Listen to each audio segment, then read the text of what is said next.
Hi, and welcome to the channel.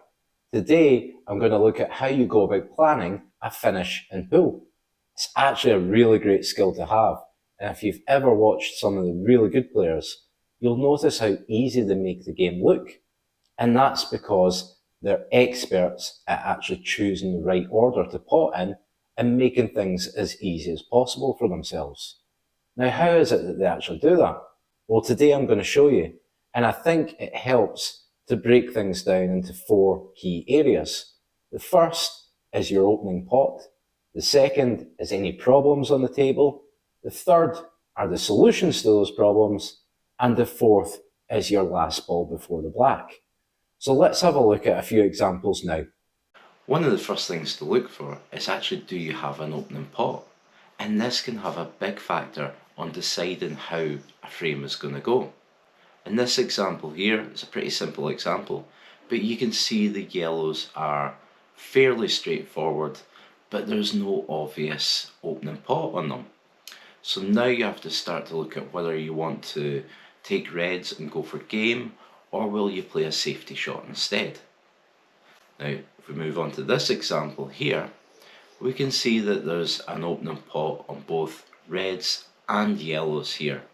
So now we're starting to think about, are there any problem areas on the table, and that'll help to inform us what balls we go for. Now, by problem areas, I mean, are there any balls in the cushion that aren't particularly easy to pot? Are there any balls that are touching each other that stop them going to particular pockets? And lastly, are there any balls that are covering pockets and making things a bit difficult? So you can see again that there are a number of problem areas for the yellows, and the reds look pretty easy, so you would probably take them. As you know, pool doesn't always give you an easy finish. So we have to look at solutions to some of the problems that we just mentioned. So let's start to look at some of our options. Let's start with balls in the cushion. You've got a number of options with this. You could simply play to pot it, but if there's a ball in the way or the table isn't playing well, then you may look at another option. Then, you could double it. However, if the ball is touching the cushion, then that becomes a lot harder. Your last option is to leave yourself an angle and to move it, but make sure you've got another pot after it just in case. When there's a ball covering a pocket, you've got lots of options. You could play a skill shot. You could play a double. You could pot it when you pot your own ball. You can move your own ball.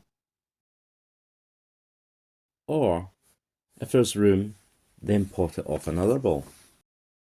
And lastly, here's an example of balls that are touching. Let's assume that they don't pot in any pocket and there's no double on. That means you need to move them.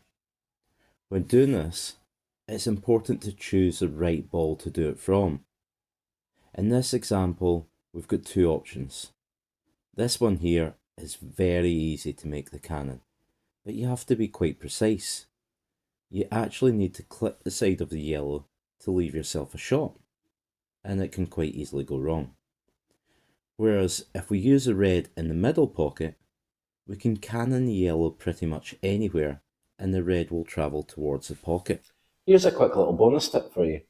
When you're trying to solve one of the problems that we just spoke about, the tip is to do it as early on in the frame as possible because you're giving yourself more options on your next shot.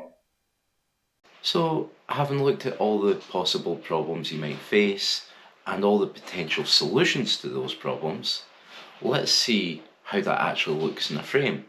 I'll break off now and let's start to talk about how you would go about this finish and any potential problems that there might be. So straight away you can see that I've got an easy opening pot on both the reds and the yellows. And you can also quickly see that there's no real great problems with either sets of these colours at all. So what I'm considering now is something that I've not spoken about yet, which is the last ball before the black. You can see if I take the reds, the black only really goes to either middle pocket, and position could be a little bit tricky. So this is why I decided to take yellows here. You can see these 3 yellows all near the black could all potentially be the last ball to get on the black, and they're all very, very simple. So that's the only reason here that I take yellows. You could make a case for taking reds or yellows here, but I think the yellows are just, it's that easy positional wise. And by taking the yellows, what it does is it opens up the black into 5 different pockets, potentially. If I run out of position slightly. And here you actually see it, I actually play a bad positional shot there. I tried to get on the one in the middle, so I was leaving this one for last, but because I've got so many options, it didn't really matter. So what I'm going to do is I'm going to have another break, and hopefully I'll have a break where there are a few problems on the table so we can potentially solve them. Okay, let's look at another example here. So I've potted off the break, I've potted 2 yellows off the break. You can see that I've got a pot on the yellows and the red. But if we look here, there are 2 reds together that are a problem. There's 1 yellow on the cushion that's a slight problem, but I think tackling that one on the cushion is a bit easier than trying to move the 2 reds that are together. There is a red near them that you could potentially move them with, but if you do that, there's no obvious ball to take after that. So this is the reason that I'm now taking yellows. Now, as I said earlier, it's good to tackle your problems as early as possible, and that's why I've went straight down for that one on the cushion, because by taking it now, I've got nothing to do with the cue ball. I can just drop it in and I'm guaranteed to be on that one that's hanging over the pocket. I do try to get on this one in the middle, but I know that I've always guaranteed to have that one over the pocket.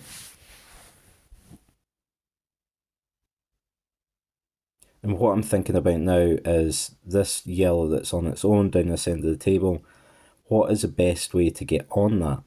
Now if I leave the white over the left hand side of the table, I'm cutting it in and then I'm having to bring the white back the way. By moving the white down this side of the table, I'll leave myself a much easier chance of getting onto the black. Although I do almost pot the white here, so that was almost a bad mistake. So I hope you've enjoyed this video. If you have, then just please give me a thumbs up. And thanks for watching.